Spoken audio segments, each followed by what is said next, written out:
Hey Mama, welcome back to the Mom Lot Collective podcast. I'm Ari and this is Ian. Hi. Today, we are not two moms just trying to navigate through motherhood. We are new parents trying to navigate through motherhood. We've talked about Ian being on the podcast before. Today he is here. So Ian, introduce yourself. Well, it's kind of weird being on this side, I guess, this side of the podcast, because I edit the podcast to do a lot of the background stuff for the Mom Walk Collective and making sure that things run. So, but I'm excited, for you and I to talk and kind of share what we've been through, what we're currently going through, what we are figuring out as we navigate, life with twins. So. Yeah. So just to lay the groundwork of how we're going to go about this episode tonight is, and I always say tonight because we record after the babies go to bed. So if you're new here, that's when we record. It's like new parents midnight right now. It's 9:30. Babies went to bed at 8. We're golden. But we have been together for almost 11 years. We got together when we were 18, after our freshman year of college, and we got married after 6 years. Yeah. And then we had the babies right before our 5-year wedding anniversary. So we've had a long period of time to build our foundation as a couple, and then jumping into parenthood with a bang and finding out it was twins was something else. But now we're here to kind of share with, if you're a new parent or if you are expecting, or maybe you're just listening in, you're like, we're just planning on having a kid someday. We're going to share mostly our, from the day the kids were born, and then touch base on how that foundation was laid. So that way we were put in a position for success. And we're basically going to do what we can to distill, 11 years of trial and error, I think is probably the best way to put it, into roughly an hour. So I think we're going to hit on a lot. We're also going to miss probably a lot of details too. So that's just something that I wanted to preface. Yeah. So if there's something that we miss and you guys are curious about it, when we post this, put your follow-up questions in the comments and we'll do a follow-up episode as well. Jamie's going to jump on at another time and really share her experience with another single mom and kind of go hand in hand with those stories. But today we are going to talk about married life and raising twins. So where do you want to start? I think when it really comes down to it, I think becoming new parents, and that's where we are. So that's where we're going to start. I think becoming new parents is really a partnership at the end of the day. I think that's what it comes down to. And that's, I think, what we've worked for a long time. I mentioned trial and error. It took a lot of trial and error to actually become a partnership instead of two people competing against each other, because that's kind of where we were at one point. So yeah. So Ian and I met when we were freshmen in college, and I was a firecracker. I would be willing to go head to head with anybody that said anything or did anything that I felt was wrong, or annoyed me. And it's two different things. And so that led to Ian and I, honestly, kind of led us in a different direction than you would expect. You'd almost expect us to fight more those first couple of years. Yeah. But Ian is very level-headed and calm, so it kind of balanced me out to the point where we ended up not talking about a lot of things at the beginning of our relationship. I think it was easier to not be confrontational. It was easier to not talk about the things that were maybe bothering me or the things that were bothering her, because we didn't want, or we didn't know how. I think at the end of the day, we didn't know how to have those difficult conversations. Yeah. So for the first 2 years of our relationship, we didn't fight. We just didn't talk. No. We talked, but not about anything constructive or how we could show up better for each other. Yeah. And then it wasn't until maybe after that 2-year mark, we started fighting, and then we had to learn how to fight. And we're That's kind true. of laying down like this background, because when you're a new parent and you're not getting the best sleep, things irritate you. Yeah. Yeah, you get heated very quickly over the smallest things because you're not sleeping, and it's what happens. So Yeah, and so I think when we became new parents, like we kept the twins on more of like we weren't strict, but we were strict with their feeding schedule, because definitely, we just knew like if we fed them every 3 hours, we kind of knew what to expect and we knew what to anticipate. And I think for yeah, us as a couple, that helped us staying on the same page when like everything, like we had a whiteboard. We are whiteboard people, we guys. are whiteboard people. There's like 5 or 6 whiteboards in this house There's one at all behind times. us. There's one hanging. There's one hanging further back. Yeah, There's tons. they're everywhere. But we had like the schedule, so that way We not did. only were we in tune with their feeding, but also any family or friends that were over that were helping us, they were also kept on the same page with like, okay, these are the times that they feed, whether that was me breastfeeding and it was a production of like getting both to latch, Yeah. or it was maybe like, I mean, at the beginning, I didn't solo breastfeed at all. I always did tandem pumping, or we did a little bit of formula. And so, yeah, I think the communication for us has always been, it's been an area, like a work in progress. But now I think we pride ourselves on our communication. I agree. And I think, that schedule, that structure at the beginning was so important for us, because I think it created predictability. Mm-hmm. If we kind of got to a certain point of the day and we looked back at the schedule and we said, oh, well, hey, it's 3:00 and we didn't feed them. We haven't fed them since 12:31. Okay, maybe they're hungry, right? I think it took out some of those question marks, because at the beginning, one, when you're not sleeping, and you have these humans, humans that you're trying to keep alive, they're crying and you have no idea what it means. So I think creating some sort of structure helped maybe answer some of those questions before we even were able to ask them. Yeah. So, yeah. It helped us anticipate things. Definitely. I think that's the right word. And also, we were taking care of 2 little ones, but Ian was also taking care of me because I had a C-section. And so I was like, I had a full on recovery of my own with getting diagnosed with preeclampsia at delivery, being on blood pressure medication when I came home, and getting my IV infected. Like, he was taking care of making sure my C-section scar was clean. But the early days, also making sure like I had everything I needed in the bathroom. That's true.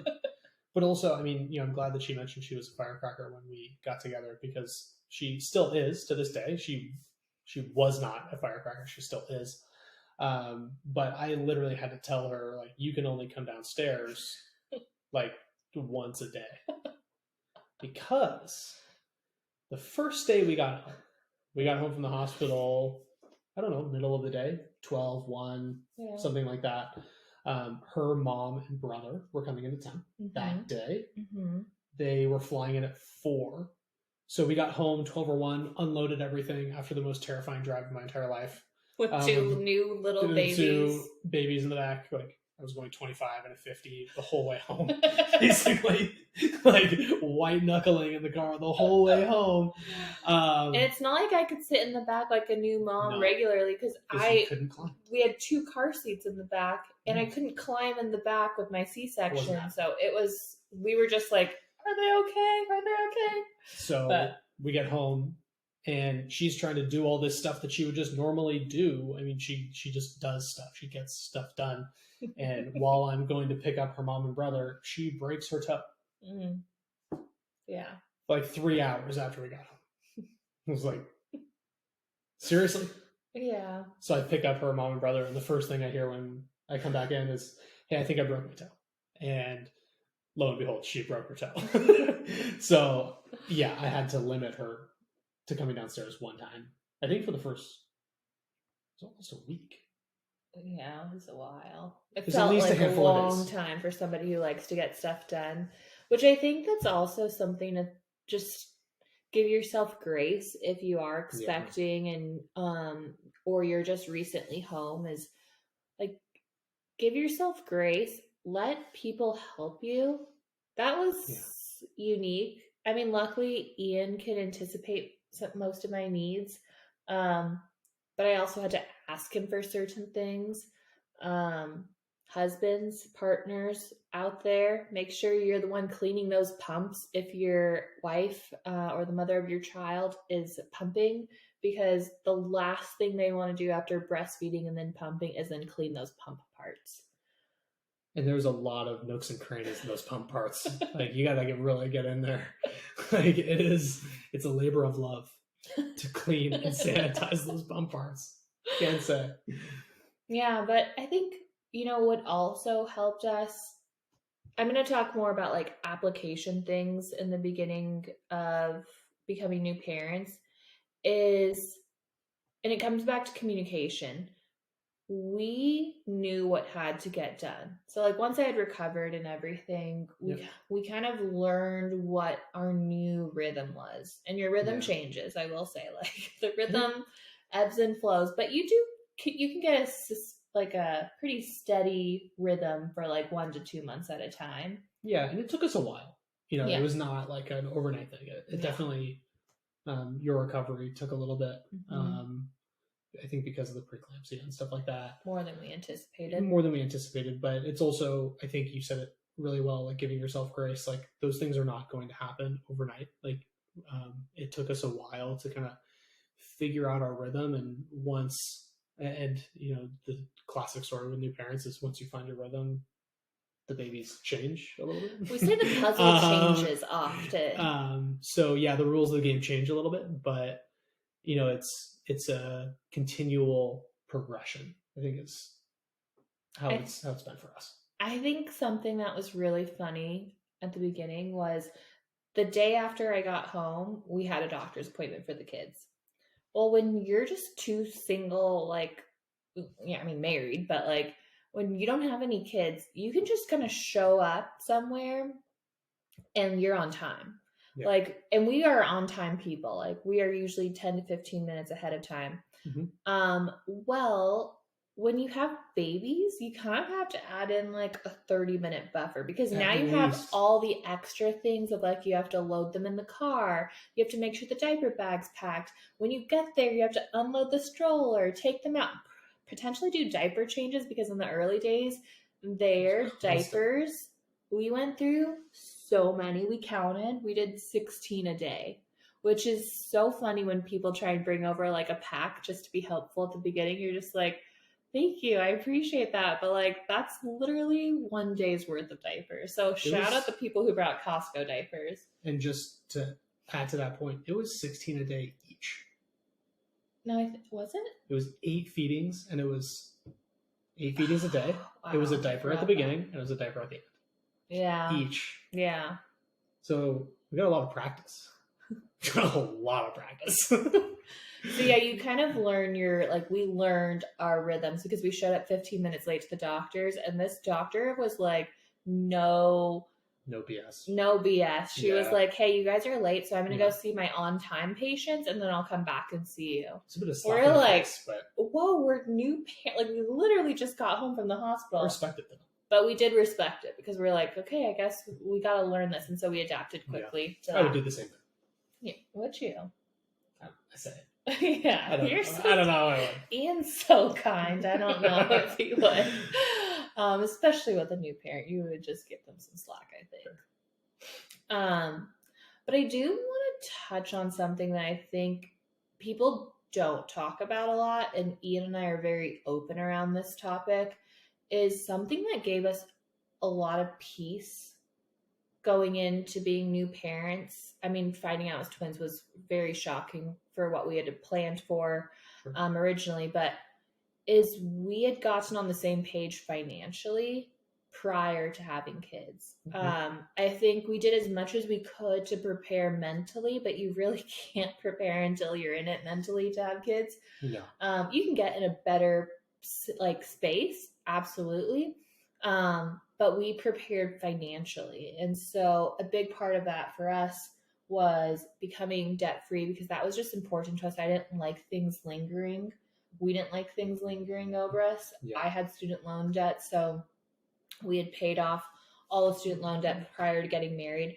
But then to make sure we didn't go back into debt, we also had to like set boundaries of, I am the spender in the family. Although we did learn later that Ian also can be a spender.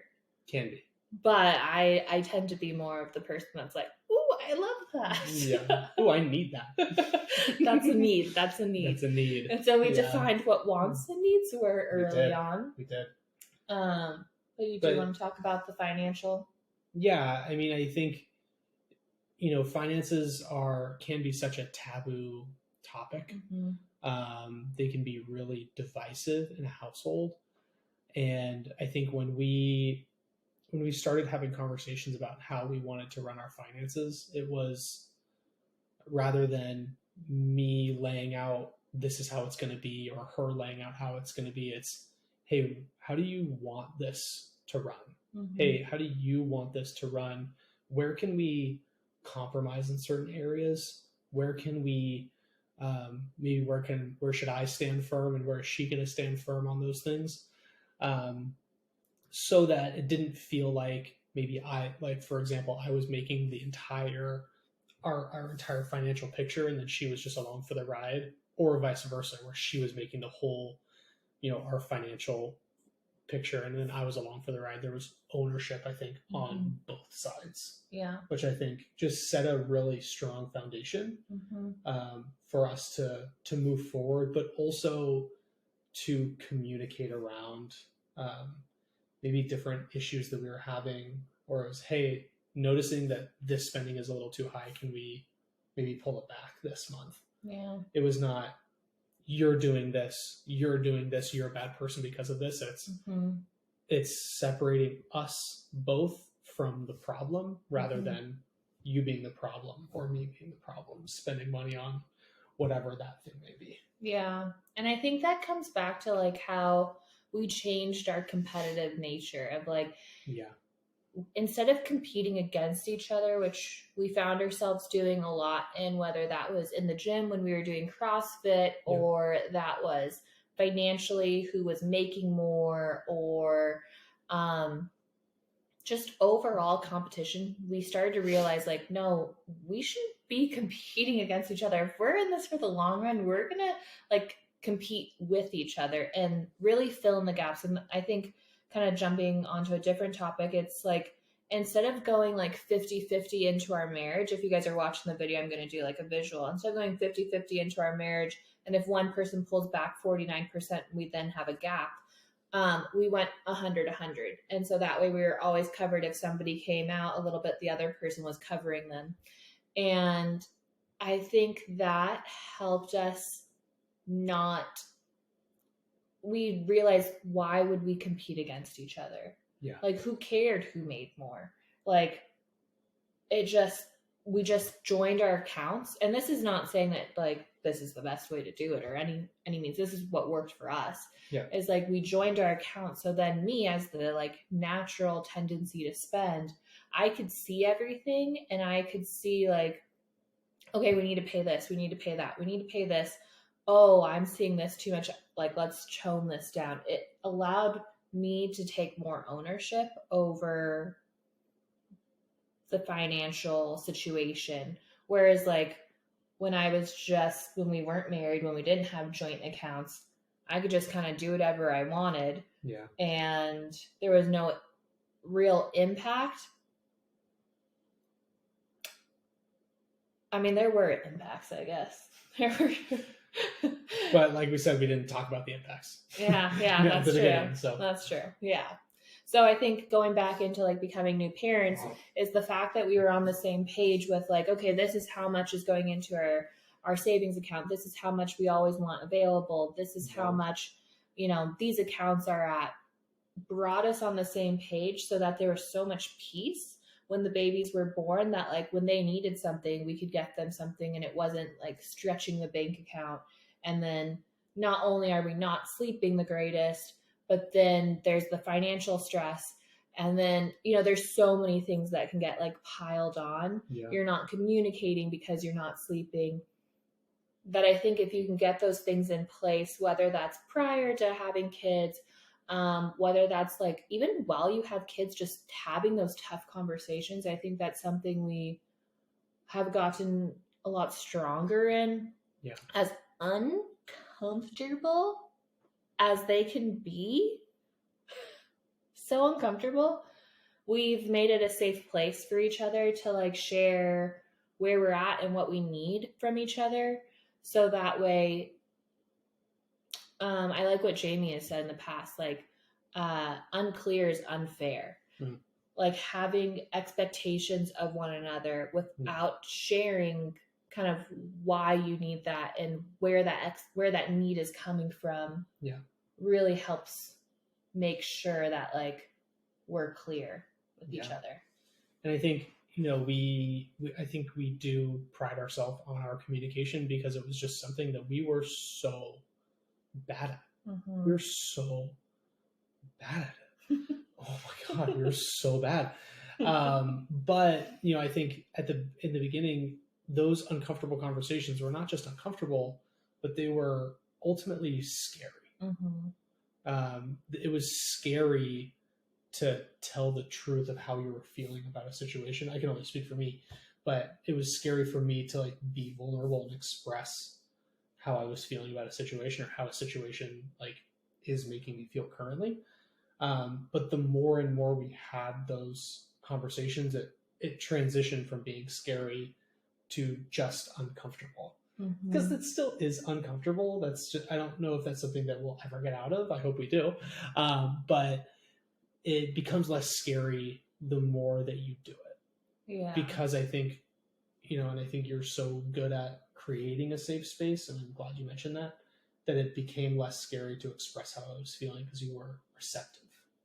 But you taught me how to make it a safe space. Like, when I'm telling you I was the firecracker, Ian and I, the way we, like, our native or our whatever you want to say, like, way of fighting was he needed to, like, walk away and process things, and I wanted to solve them in that moment because I was like, why would we leave things, like, undone? Like, let's just solve it right now. And the more, like, time that we have actually, like, we've learned what needs to get solved in that moment, and more often than not, things can kind of, we can walk away from situations now to kind of let the emotions like settle down. And yeah, you've taught me how to create a safe space because from my perspective, when people share things, sometimes it can feel like they're judging you, or like there's like something deeper, or like something's wrong with me. Whereas Ian has done a phenomenal job at like really sharing like, hey, this is not a problem with, like, it's not something, it's just something you're doing. Like, it's not you. And I think that has helped me. And I think it's, again, going back to what I said before, is like separating the person from the problem. Like, your spouse is not the problem. There is an issue, but it's an issue that is happening. It's not your spouse is an issue that needs to be solved. And I think we learned that. I think we learned that the hard way. Yeah. So,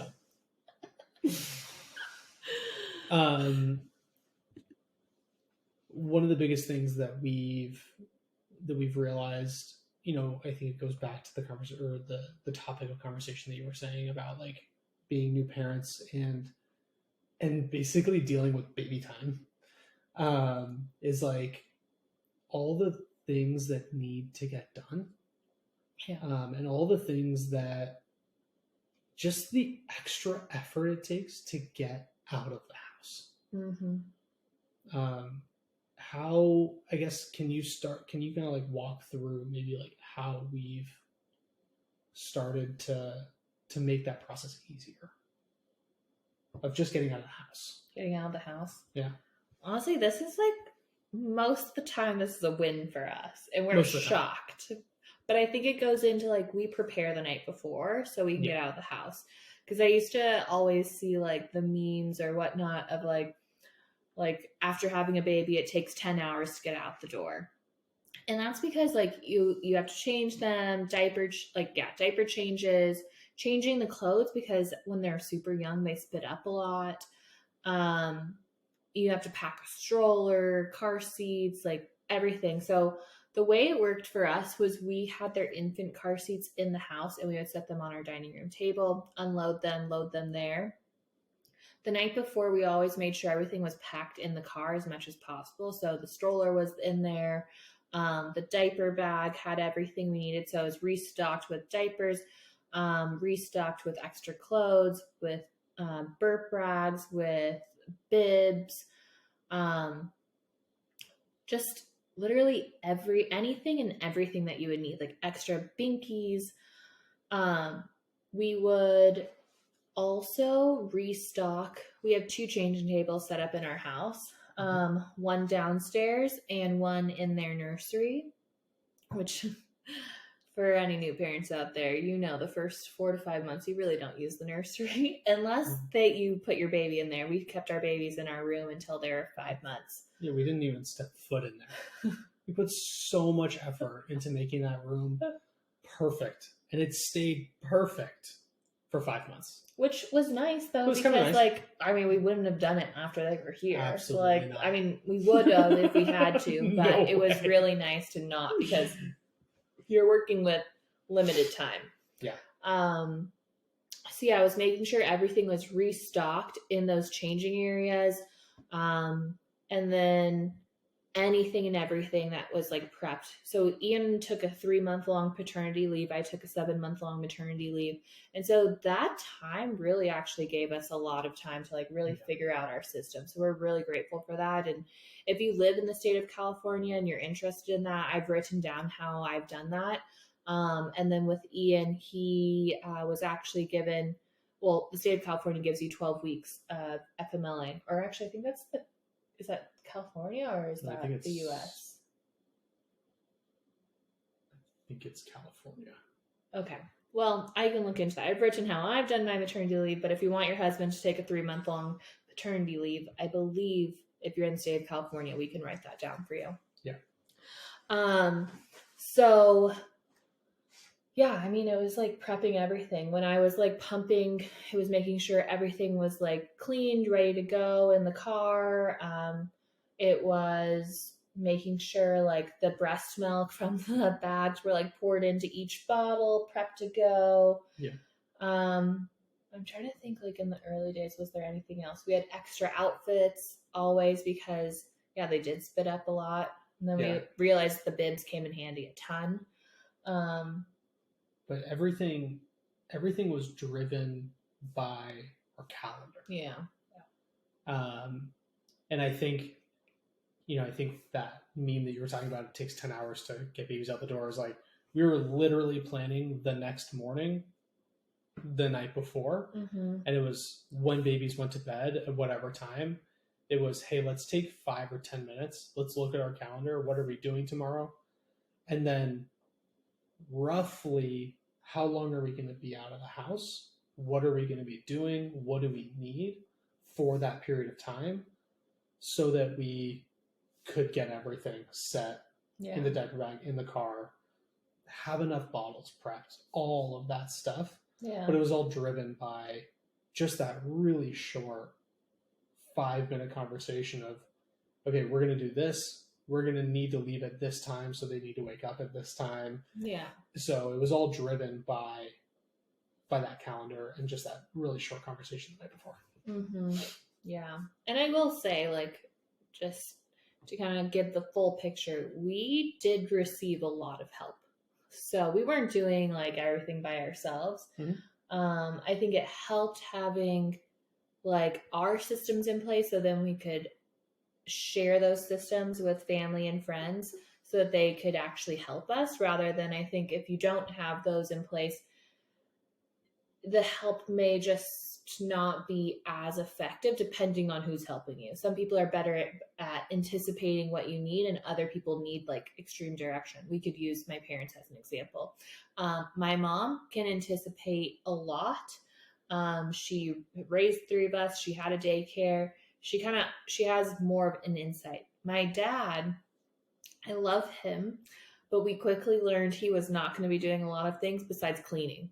Like, but cleaning, he could crush. He And- would like deep clean certain things. And I think what was effective for us there is figuring out, like, working with her parents to figure out the style that was going to work. Because once we realized that her mom was just going to anticipate things and do them, we just backed off. It was like, if you're going to cook, I'm not going to say anything. Yeah.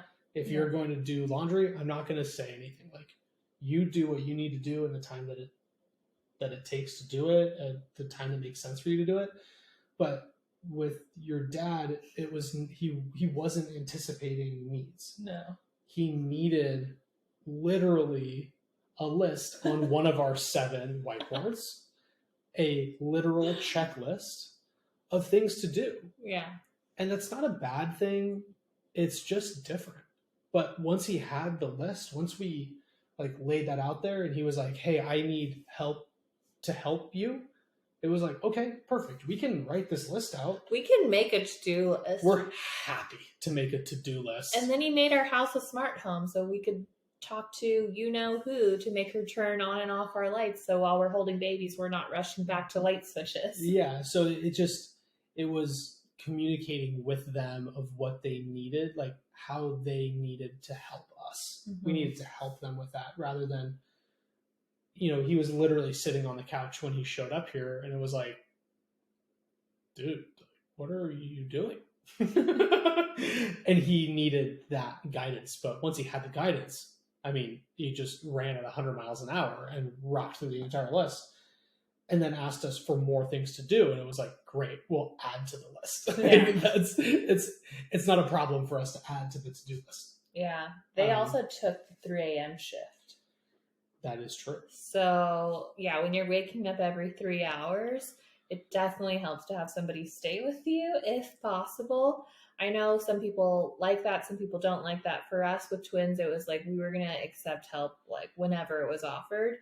And so we learned that my mom was the one that would send us to bed at like 9 or 10, and she would take them until like 11, midnight, like something like that. 1 or 3 a.m. Okay. I mean, sometimes she would just accidentally end up. Yeah, she would just do laundry all night while the babies were hanging out with her. That's crazy. Fly me to the moon with Graham when he wouldn't sleep. Nonstop. And then we learned that with my dad and stepmom that they were better at going to bed earlier and waking up at 3 a.m. And so like we would do everything up until 3 a.m. and then we could sleep until like 9 a.m. Yeah. I mean, if we could, because, then you hear the babies crying and we have high ceilings and sometimes that would work, sometimes it wouldn't. Yeah. But we learned how to accept and ask for help based off of other people in the picture. Yeah. Yeah. And I mean, we are super lucky that we had people that were willing to help. But it does take, it is a two-way street. If they're willing to help, but you're not asking for it, there's no point in having the help. There's literally a laundry list of things that need to get done. If you need help, ask for it. They're offering to help, right? Don't be afraid to ask for it because it's a game changer. Yeah. It was a game changer. And also give yourself grace again too if like you maybe ask for help in not the kindest way.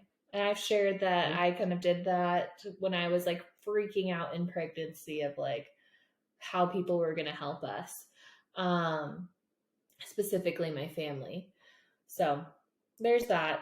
I think let's also talk about like kind of where we're at now.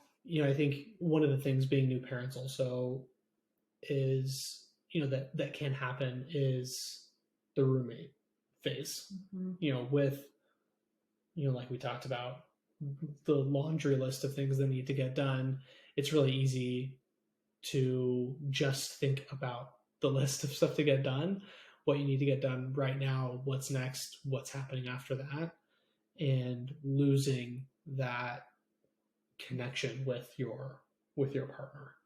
I think it's really easy for that to happen. Yeah, especially when you're pregnant, and maybe this wasn't you, but this was our story. At a certain point, like, sex was just not possible. It was not possible. I mean, yeah, it was just not. That's a story for another time. Remember when we were at the doctors? Physically impossible. That's right. Yeah. So I think what helped us like keep like our intimacy was our communication, and like really relishing in the fact that like we were going to be entering into a new stage of life as not only partners to each other, but now parents to two people that we created. And I think with our communication, we always had like, this is typically what happens, is we have like end of the night chats. Like, we're in bed, we should be going to sleep, but we just like talk to each other for a while. Yeah. And especially like when I was pregnant and the babies would be super active, we would just watch them. And I think, going into that 6-week checkup is such a like, oh, you're about to be like told you can have sex again. And like, I know Ian was counting down for that 6-week checkup. Yeah. But to be like honest, I was terrified because like I had like my body wasn't my body prior to pregnancy. Yeah. And my things were different. Like even with the C-section, like I've said it before, like your vagina's not safe. Nope. It's not safe. And that's because like things tighten up like a ton, and it can just make things uncomfortable. So we had to like work on like that piece coming back into it, like accepting that things were going to maybe like just be different. Mm-hmm. And I think that's a big gulp. I don't know where you're going to go. I'm on the edge of my seat. I told Ian prior, I was like, we won't go into like too many details with this. This is more detail than I was expecting. Oh, well. So I think what I want to share is that one, Ian made it like a safe place for me to like kind of set the pace for what that was going to look like coming back into that. I think he also did a great job at me honoring like this transition period as a new mom of like my identity was changing. My identity was like evolving from just myself to now like caring for like 2 new babies. And he made sure and honored when I had appointments to make myself like still like feel like myself.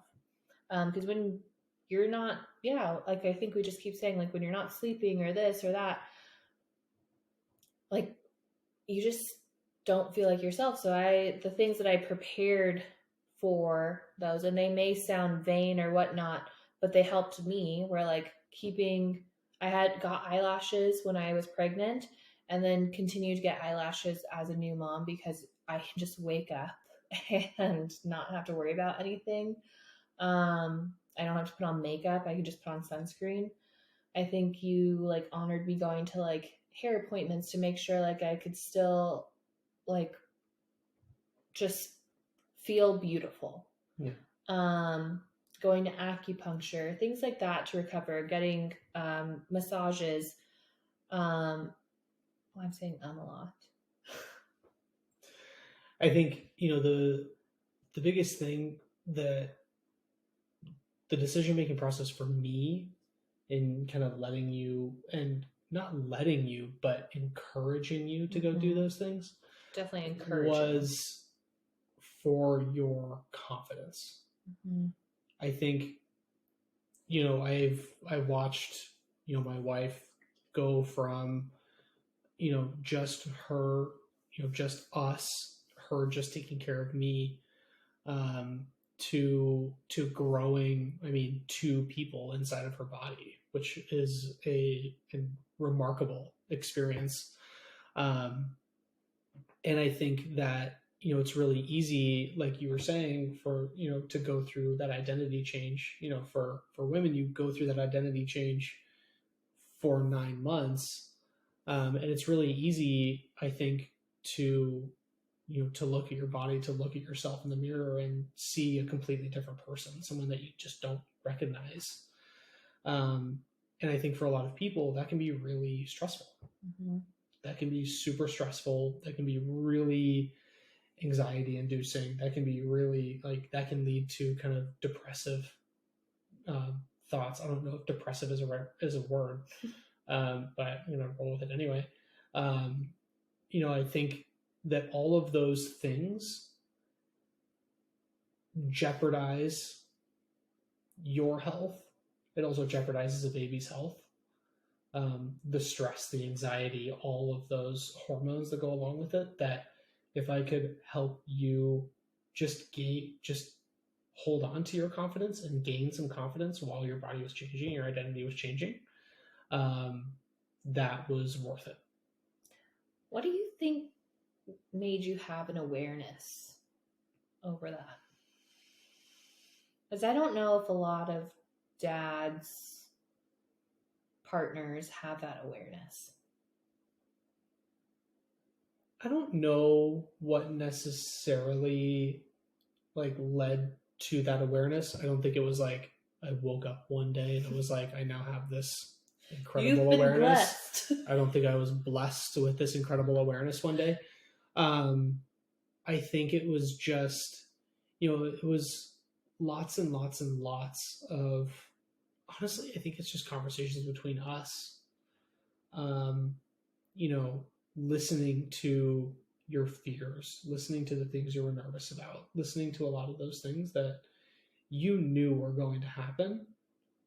And not just listening, but taking action to mitigate those things from happening. You knew your body was going to change. You knew you were not going to feel like yourself. You knew you were going to feel different. So for me, I asked myself, okay, if she knows she's going to feel different, what are the things that she can do to make herself feel like herself? That's so good. And I think it always is said that husbands are always trying to fix things. It's and true. What a phenomenal thing to actually listen and try to fix. Because that did so much for me. Good. So thank you. You're welcome. Well, I think, should we just wrap this up tonight and then we could do a follow-up episode on any topics that we feel called to talk about, or if you guys have an expressed interest on something, we can dive into more. But I think that this was a really good episode. I agree. Thank you for being on here. Thank you for being here. Do you want to do the cringy part, or do you want me to do the cringy part? No, you go for it. Okay. Well, we want to bring this podcast as a resource to as many moms as possible.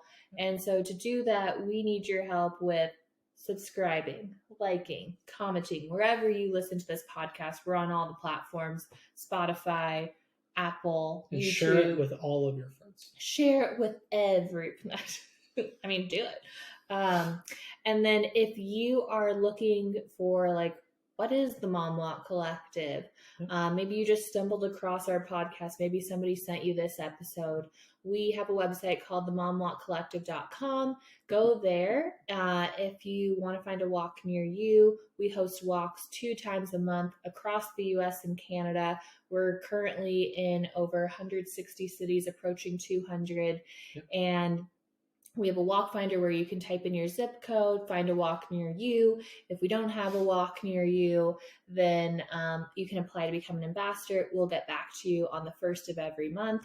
And then if you are local to the Southern California area, we're hosting our first Mother's Market. It's going to be not just your average farmer's market. It's going to be an interactive market, really catered to moms, where we're having stroller companies, diaper companies, clothing companies, brands that we believe in, share with you their brand and why they are here to serve motherhood.